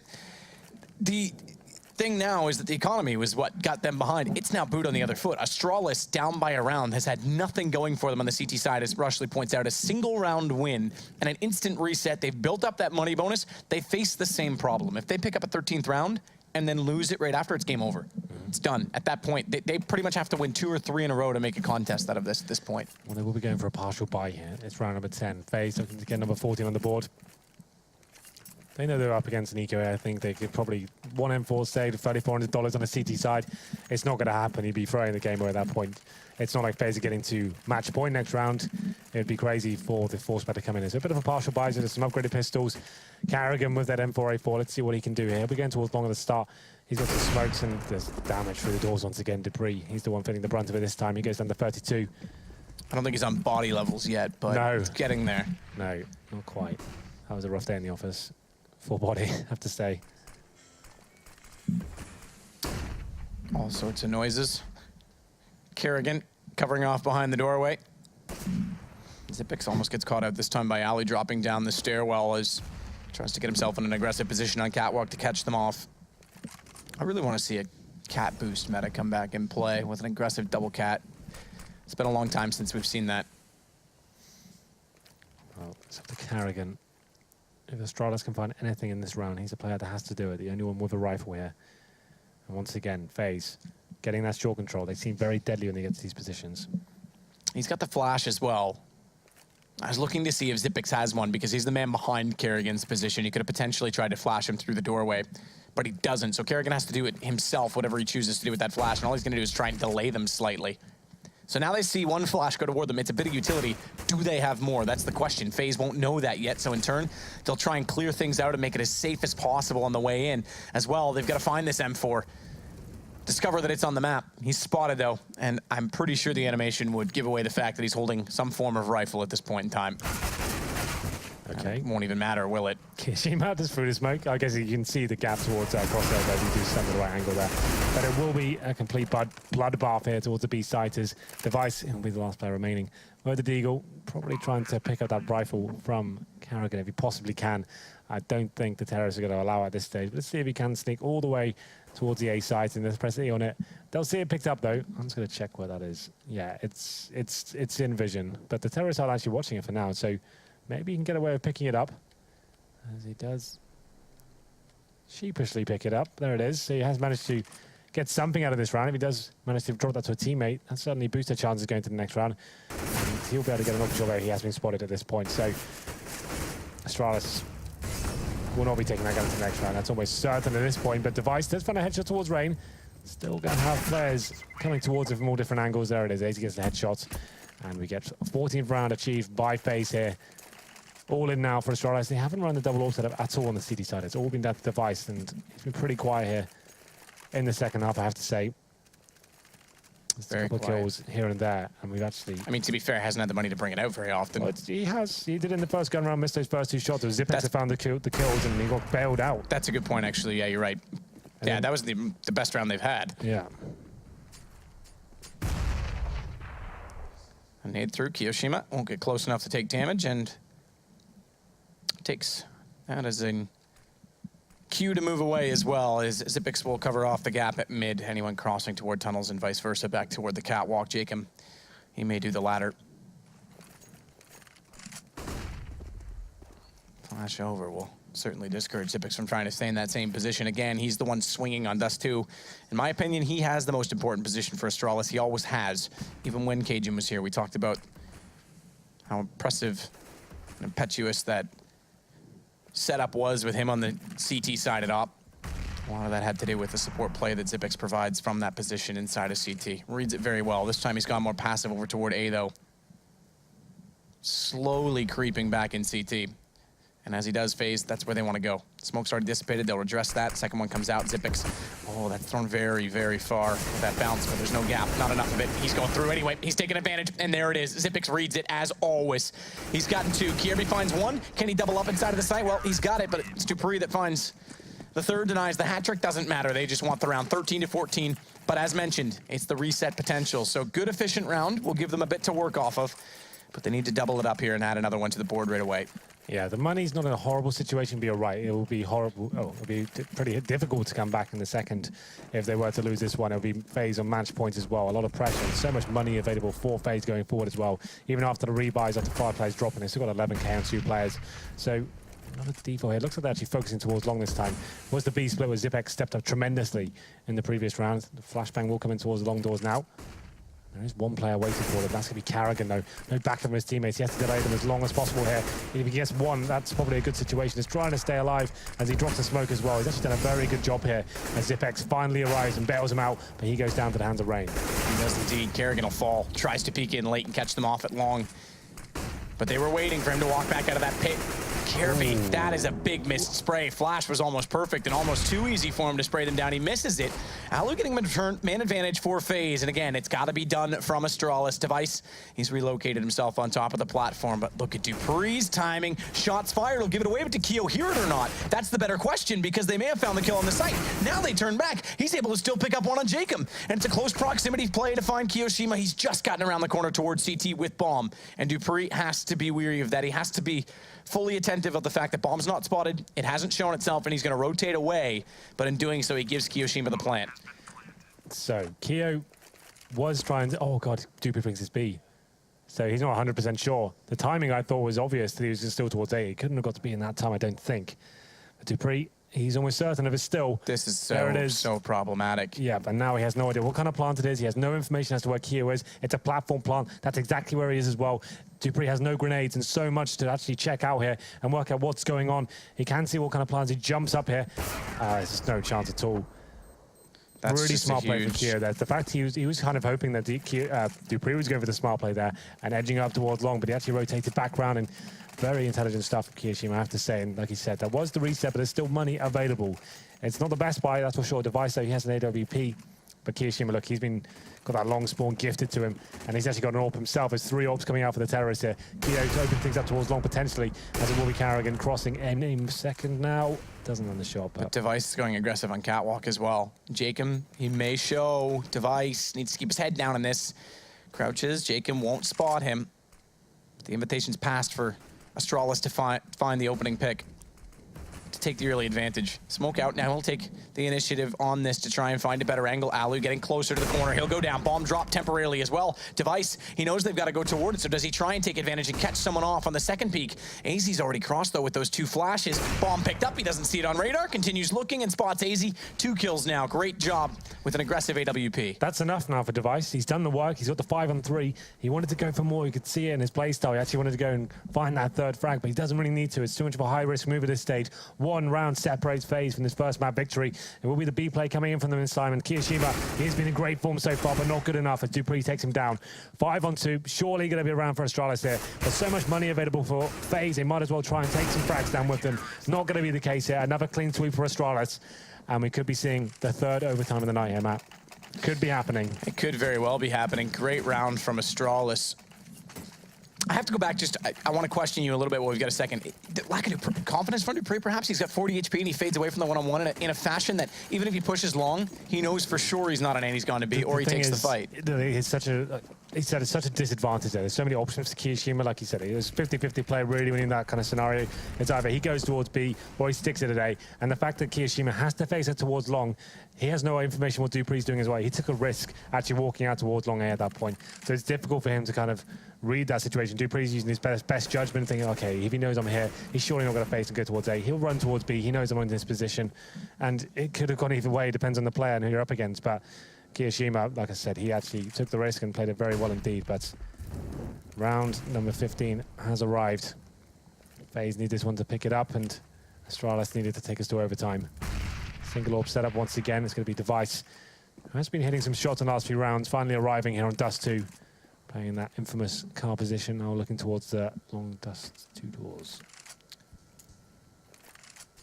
Keep in mind, FaZe at 7-3. We mentioned the good start that they've had to this season. A win over Astralis, who's been struggling to pick them up. It's massive. Because it's one of the top teams that would have been in contention on anyone's radar for LAN. Anyone's predictions table. So it's almost a double victory in that sense, just picking up one map off them and stealing it away. But it's not done just yet. Not only that, Kerrigan, good awareness, pushing through long. He's going to catch them off. It means Device can just focus on this catwalk position. He's gone down, but he's picked up 2 kills in the process. Alu's pulled it back. Great shot on it. Zipix, and suddenly the bomb in his hand. 1 versus 3. He's going to have to ace this out, though, to win it. 15 seconds when the bomb does go down. They know it's on to A, and they'll start to form a plan on trying to take it back from him, this position. As he smokes out a catwalk, though, it'll buy him some space, flash through, and he's caught immediately. Kerrigan's the one to get the kill, and it's overtime again. 3 straight overtime games tonight. Absolutely it is. What a night CS has been, and we're going to be gifted another one. So, Alu definitely had the chance to win that round. Got himself a position to actually smoke out towards short. He obviously has no idea they're coming from long and CT spawn, so he's trying to look every single angle. Hopefully one of them walks into his crosshair at that point. Does not happen. And I had a feeling he was going to do it, but it's Kerrigan who finally finds a shot with that one flashbang. Takes him out the round for a second. It will be 15-15, so it was a struggle for Astralis, but they brought it out towards the end there and managed to get some rounds. It was Device and Zipex especially as well. He's stepping up on those mid-splits, pushing through smokes and backing up his teammates as well when they desperately needed it. Kiabi seemed missing in certain points of the map. Huge misses and influential rounds as well. Device pretty cold at the AWP, but towards the end he was stepping up. So here we go then. So MR3 10K, for anyone who doesn't know the overtime format, well, you probably should by now if you've been watching it all this evening. 3 rounds, swap it over, 10K to start, chance to potentially, specifically on the CT side, have to force out and dire straits on the 3rd round if you lose the first 2. Basically, first to 19, right? So that's the magic number, or 18-18, we do it again. That's true as well. Device aggressive, of course, towards short. Look at his first pick, and it looks like he'll probably get it as well as he spots Rain. There it is, nice stuff as he falls back. AZ gets the headshot in return. This is what I want to see more of from teams, because everyone's gone so passive with this car setup that just doing that 1 or 2 rounds, you start to get in ahead of the terrorists. They have to use utility just to get to catwalk, which means they've got less to take the A site. Device finding AZ, Kirby onto Jacob. Everything going to plan so far for Astralis. Alu can't find the shot towards the platform, but it does open up a window of opportunity for Kiyoshima, but blinded up. It's gone away. He does spot the gun barrel late. Device can't echolocate exactly where he's gone, and how is this turned? How, in God's name, has FaZe pulled this back on that alone? Alu's able to distract, and Kiyoshima somehow slips through. Astralis get confused, and they trip over themselves. It's gonna have to be a clutch from Dupree. Takes damage, starting this off down to 46. AWP and Alu with the peak. Guess what? It's 16 for FaZe, and that, by all accounts, should have been Astralis' round. Absolutely unbelievable stuff from FaZe. They're working together, just grinding the kills, and Alu finding 3 especially. It looked like they had no footing in that whatsoever. Look, it's a 4-on-2 at this point, and it's going to be Kiyoshima just wildly spraying there. He's just taking all the aggro away from the CTs, and there's this Alu backing him up from short as well, nailing every shot. It looked a little bit sloppy from Astralis, I have to say, but round 2 comes in.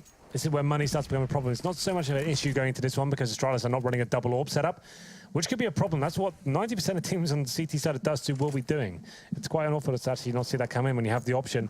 I guess this is the new formation for them. Device changing his position this round. Not on short this time, aggressive towards the long doors. Text and Alu. Man advantage once again. Device did take a lot of damage in return, but still a valuable pick at the start. Does give them a little bit more to work with here.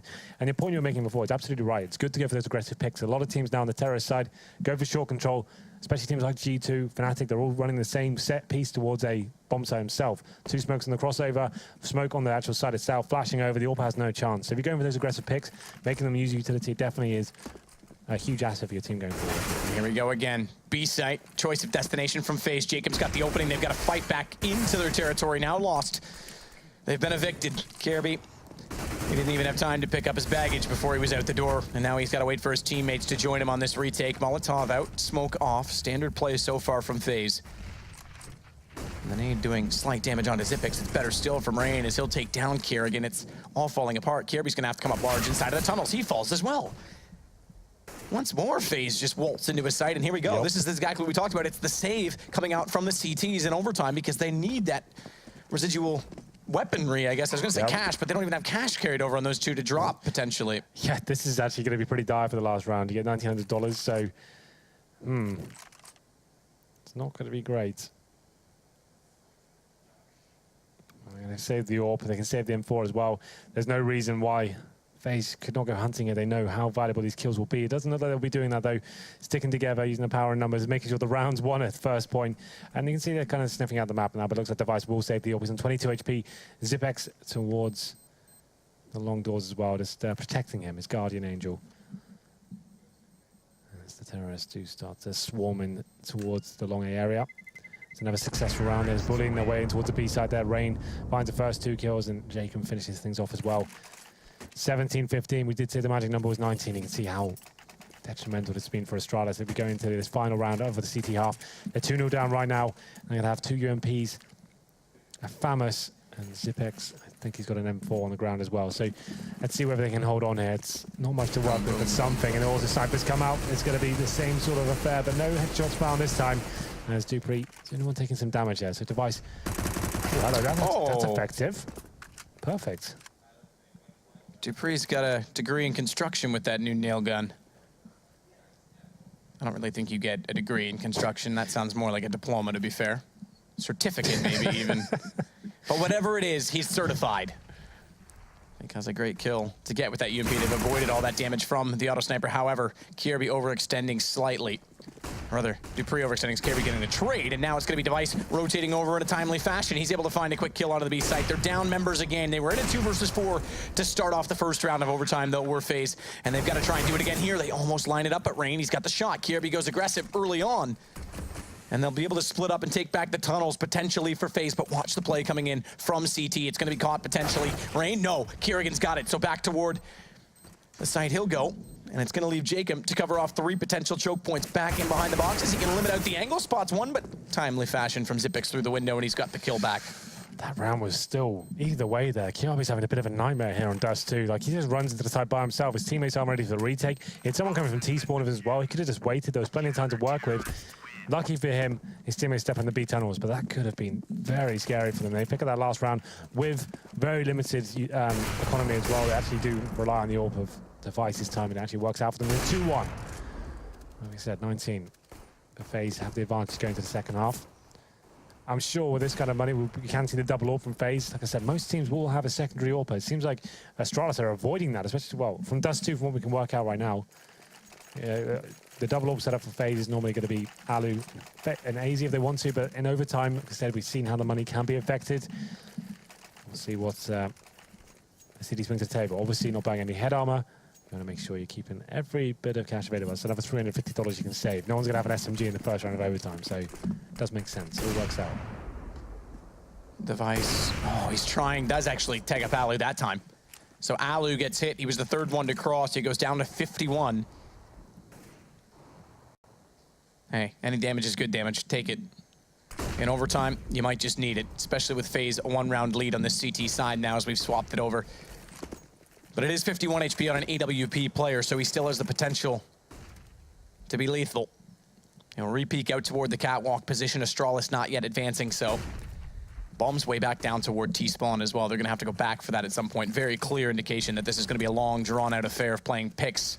3 players flashed out in mid, I think only one of which was spotted. That's Kerrigan, but Alu's not going to risk going for the re-peek, knowing that they now have the ground to stand on, and Device exactly that. He's got the angle covered off. He just walks in, and Alu gives himself up. Advantage for Astralis, and it looks like they'll be opting towards the A side as well. Molotovs and smoke still in hand. Device watching towards Goose, hoping someone will dare face him. The AWP has gone now for FaZe. That's Alu dropping, so the Molotovs come in. It's up to Rain holding towards CD spawn, and hopefully can do something with this. But it's JKM to find 2 of the silence them 4. Lovely stuff from him, and all of a sudden FaZe come back to life. And it's an equal exchange for now, though. 3 versus 3. Time ticking away as we do get to the final move here for Astralis. Going towards B. Looks like a split potentially, as we have got 1 player towards mid. 29 kills for Xyp9x and Device. They've got Kirby with them. Xyp9x is already gone, though, as too is Kirby. Kiyoshima dropping bomb down in the tunnels, and Device, he's got an AWP, a Glock.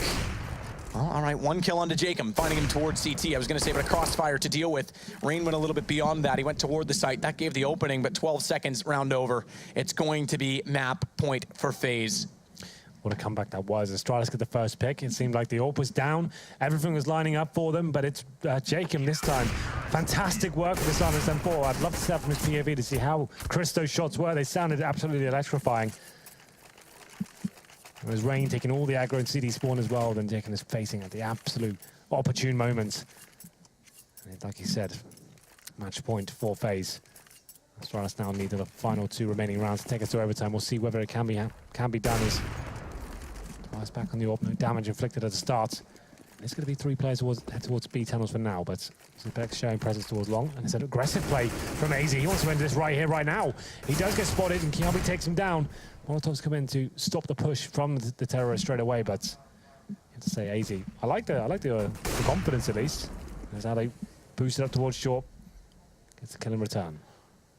He's very confident, but is it warranted at this point in time? I guess they've got a round in hand on this map point, but at the same time, yeah, exactly. Kirby just walks into the tightest choke point. No one with him. In CS. No grenades. And Kiyoshima's going to get Kerrigan now. They've taken back the lead. And not only that, Kiyoshima's got full HP still after these 2 kills and good positioning to try and shut them down further. Device, AWP, focus his direction, tries to allow Xyp9x in, does get there eventually, and it's traded back.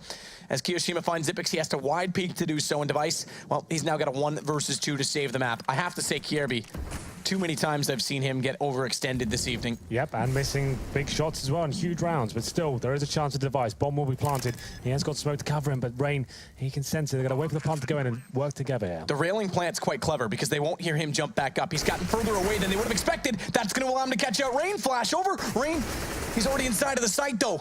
Or rather, excuse me, Alu. But the shot comes through and Alu holds it. They're going to pick up the map. That was actually a very clever plant in that sense because it does allow him to slip away a lot faster, but it's not fast enough to get away from both players. And FaZe take this map. They go 8-3 now on the season. Very impressive. Yeah, what a game that was. We get overtime once again, the 3rd time this evening, and it was FaZe to pick it up. You have to say, though, there are some real key players from Astralis missing in the earlier sectors of this game, especially on the second half as well. Towards the end, Device started finding frags, and Xyp9x was stepping out tremendously, but Kiabi, for me, that was one of the sloppiest performances I've seen from him in a while. It wasn't just 1 or 2 rounds. It seemed consistently he's walking into positions, missing shots, and getting frustrated, and it's like the last round was evident of that. What was that play? Yeah, and I'm actually slightly disappointed. I'd have to go back and find his Dignitas demos. I think there was games he was getting away with that against tier 2 teams, but anytime he played at tier 1, he always played more passive. I'd have to confirm that it was that consistent in terms of the trend. But that was a shocking game. He gave himself up way too many times, and not only that, wasn't even giving trade potential to his teammates in doing so. So, with that said, we'll go back to the desk. That's only one of the 2 maps these 2 teams are going to play, and that one was, although with the delay, it kind of seemed like a drawn-out affair. That was a barn burner. We'll see if the next one is as well. Thank you very much, gentlemen. Quite a close affair by the end of it, guys. What happened to Astralis up 10-5 at halftime, and it all went south from there? I think that technical pause that long doesn't benefit anyone. I mean, even the losing team, right? They have time to maybe calm themselves down a little bit and everything, but at some point you just want to play the game again, right? But it seemed like Astralis couldn't really find their footing in the second half. Most of the times they would struggle. Their money system got reset early on. They lost the second round after they won Pistols, so they were in a lot of trouble. Yeah, it felt to me like they were zoned out a little bit in that after the long pause there was, and FaZe winning that well, forced by essentially quite handily. And then actually it seemed at points that Astralis they had their communication spot on, really nice retakes and stuff, but then again losing the wrong rounds and having a lot of troubles with the economy, and FaZe just running away with it.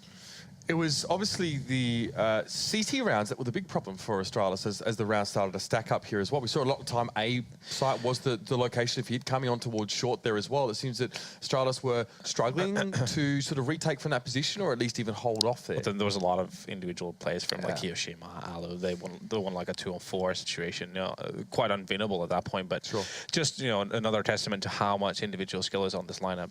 Is that always the case with FaZe? I mean, in situations like this, is it always sufficient to say that, well, a lot of these rounds are purely based on the individual skill factor alone? Because they themselves have said, we're not really super tactical. We like to play like a free-flowing game style. And then some people have said, well, that's actually not true or whatever. Do you think that's the case here? So, I mean, you can't really get away with just relying on that, but it like kind of gives you that extra edge, like every now and again, where you can get away with rounds that are not maybe tactically going your way, and you end up in a situation where you're only at 2-4, but you just have so much skill to play by that you will win those kind of rounds that you were never supposed to. I mean, for them, pretty much the name of the game is get into the bomb site however we can and plant the bomb. And then even if they're at a disadvantage in the post-plant situation, you saw how Kiyoshima with those 2 kills towards long, the one taps, you know, they can go for those aggressive plays, and it pays off for them more often than not because of how much skill they possess. We saw the first round of overtime,